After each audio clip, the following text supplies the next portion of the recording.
Hey guys, welcome back to my channel.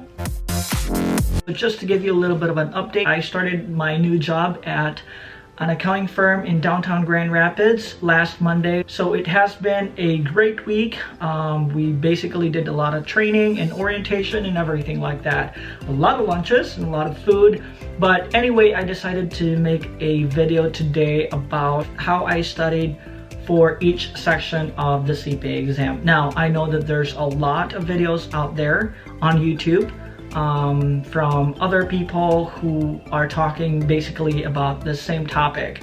But when I was studying for the exam, I realized that the more I watched other people's videos, the more I learned about how I should study for the CPA exam. There's no one way to study. You just have to test the process to really figure out what works best for you. Some people say that studying for the CPA exam, you don't have to study hard necessarily. You have to study smart. So you don't want to overstudy because that could be a bad thing. Overstudying might exhaust you and you're not going to be focused and you're not going to be productive. It's not about the quantity, it's about the quality. So if you've already passed some of the sections of the CPA exam and you just want to watch a specific section, then feel free to fast forward it to whatever section that you want to watch. You will notice that I have tried different study technique or study method for each section of the exam. So I'm going to talk about it in the order that I took the exam. So let's go ahead and start with audit. The reason why I picked audit first is because I had a pretty strong foundation of audit and I wanted to start my CPA exam journey with a section that I was comfortable with. I really didn't have a solid study time for audit. So I was studying for audit in between vacations. But I would say that I studied for it for about 6 weeks.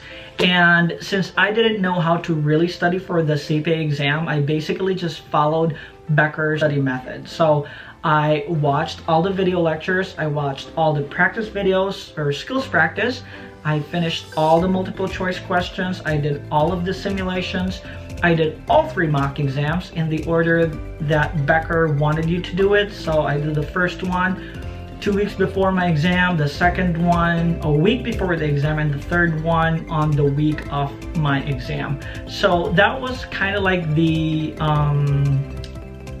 ideal way of taking the exam, and I did that for audit. You will also notice that in each section of the exam, I studied in different places or in different areas of the house.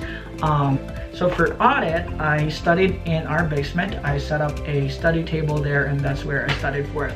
And then the next one is reg exam. After I passed audit, I realized that I really didn't want to study a lot. This is where I was testing the process. I was thinking that, okay, do I really have to watch all of the video lectures? Do I really have to watch all of the skills practice, read a book, do all the multiple choice questions, do all the simulations, and do all the mock exams? And so I tried to do a different approach to studying. So I studied in our living room. So I moved all of my study materials into our living room and study there just to have a different, view, just to kind of change the environment. So that really helped me and made a big difference. This is when I started not watching all the video lectures. I still read the book, but for the topics that I was already familiar with, I kind of skipped some of the video lectures and I still watched the skills practice, but I didn't do any of the mock exams. I didn't actually sit down and did the whole process for 4 hours. I didn't do that, so I don't have any mock exam scores for regulation. This is the worst section for me. I absolutely didn't like studying for this. I received my passing score in June for the regulation. So after I passed regulation and I realized that my new technique kind of worked, I started studying for financial.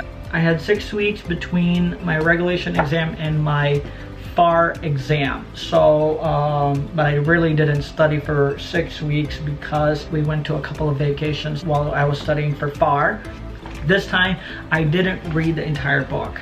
So some of the topics for FAR I was already kind of familiar with.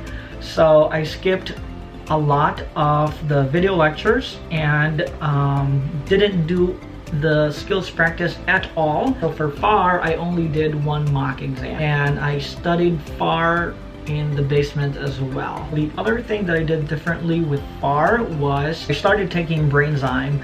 I was super overwhelmed with all of the information and I found it so hard to focus.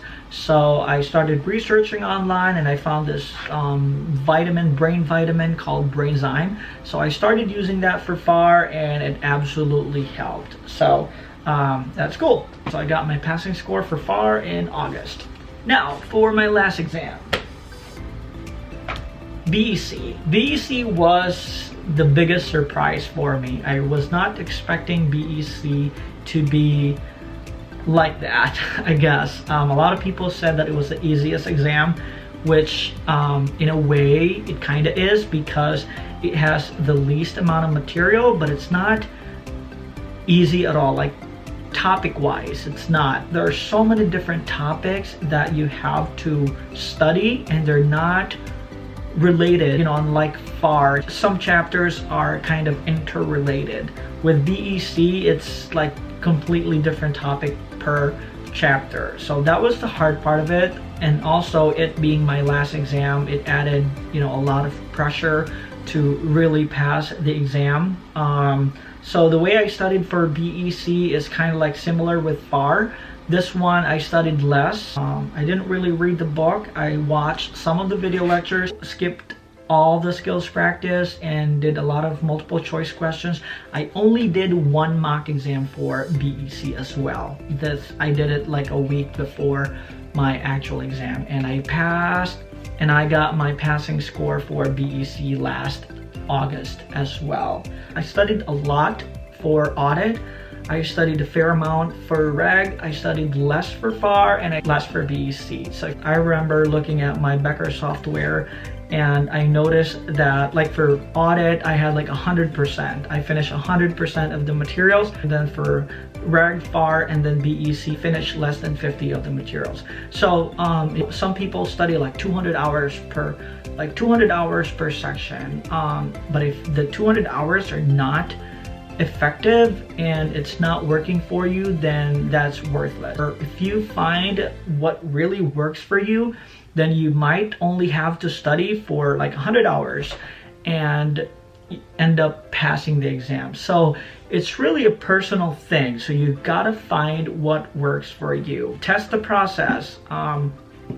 Keep trying, keep doing different things. You might want to try writing your own notes, making personal flashcards, you know, writing on the book, using colored pens, using highlighters, using sticky notes, everything. Keep doing different things until you find what really works for you, because that is super essential to passing the exam.